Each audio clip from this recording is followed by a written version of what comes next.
po sa 10 yung makikinig sa akin. Kaya nanigulo ako may kasama ko, Andre, para hindi na ulit ako mawala. Nag-iisang may-ari ang Iloilo City. Marami pong may-ari ng Iloilo City. Isa sa mga paulit-ulit na naitanong kay Lozada ay kung siya ang presidente ngayon, ano ang gagawin niya? Magsasabi ako ng totoo, yung kabinete ko pagsasabihin ko ng totoo, and allow the rule of law to prevail after we all know the truth. Pinangunahan nga po ng mga kabataan ang interfaith rally na ginaganap ngayon sa Liwasang Bonifacio sa Maynila. Ayon sa mga rally organizers, umabot sa 10,000 ang dumalo sa rally kasama ng mga militanteng grupo, kinatawan ng simbahan at civil society organizations. Live mula roon, nagpapatrol, Adrian Ayalin. Ted, 10,000 mga rallyista ang tumulak dito sa Liwasang Bonifacio ayon sa Grupong Bayan. Pero ayon sa Manila Police Department kay Chief Superintendent Roberto Rosales, 3,000 lamang ang mga rallyistang narito ngayon sa Liwasang Bonifacio. Ang tema sa gabing ito ay katotohanan, katarungan, pagbabago, isulong ang laban. Kung ating makikita ang crowd dito, hindi ito kasing laki ng mga nakaraang rally sa Makati na humihingi na paglaban kaya Pangulong Arroyo dahil ito ay pinangunahan ng kabataan, pero gusto raw nila na bago mag-Holy Week break ay maipakita nila, maipadama nila ang kanilang sentimiento laban kay Pangulong Arroyo kaugnay ng naunsaming National Broadband Network Project. At ngayon nga ay parang nagpa-party dito dahil nagpe-perform dito yung Datos Tribe, isa sa mga iniidolo ng mga kabataang Pilipino. Pero bago natin makalimutan na ito ay party ito ay isang interfaith prayer rally. Sinimulan itong itong kilos protesta dito kaninang hapon, bandang alas 3 ng hapon. Ito ay sinimulan sa pamamagitan ng mga panalangin mula sa iba't ibang simbahan, hindi lamang mula sa simbahang Katolika, mula din sa ibang mga Christian denominations. At meron din tayong mga kapatid na Muslim na nag-alay ng kanilang panalangin.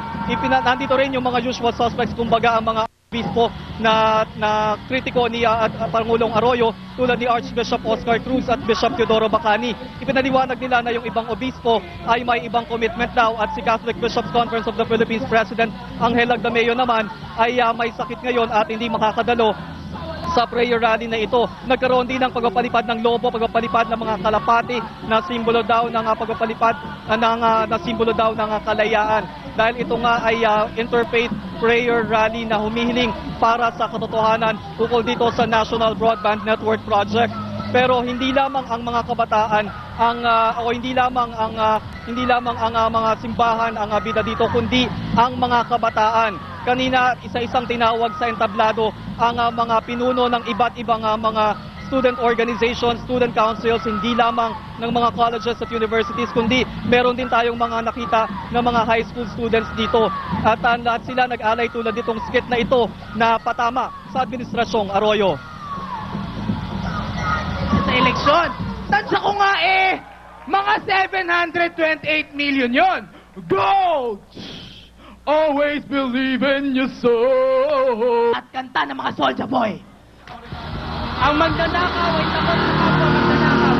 Bukod sa mga kabataan ay narito rin ang iba't ibang sektor at ngayon nga ay ikatlong bahagi na ng programa, multi-sectoral na ito at nagpahayag pa rin sila ng kanilang damdamin laban kay Pangulong Arroyo. Nakita natin ang iba't ibang mga personalidad dito tulad ni Vice President Jovisto Ginggona, ang anak ng yumaong si Fernando Poe Jr. na si Grace Polia Manzares at si Manay Gina de Venecia at iba pang mga civil society members at iba pang mga party list groups, mga militanteng grupo, lahat sila sumisigaw ng katotohanan.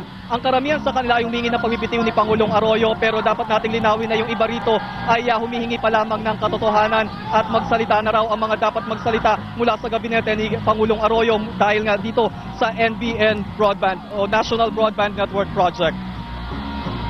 Kaya, laban sa katiwalian, katotohanan, Gloria, magpakatotoo ka na! O umalis ka na. Salamat po. Inaasahan natin na hanggang alas 7 lamang ang programa dito, bagamat pwede itong ma-extend ng konti dahil binigyan din ni Manila Mayor Alfredo Lim ng extension ang mga rallyista rito. Pwede silang mag-disperse hanggang alas 8 ng gabi at inuulit ng mga organizers bagamat mas maliit ito kesa sa mga nasaksiyan nating rally sa Makati. Ang mahalaga raw bago mag-Holy Week break, maipahayag ng mga rallyista ng iba't ibang sektor ang kanilang mga hinaing laban kay Pangulong Arroyo at sa kanyang administrasyon. At yan pa rin ang mga pinakauling kaganapan mula dito sa Liwasang Bonifacio.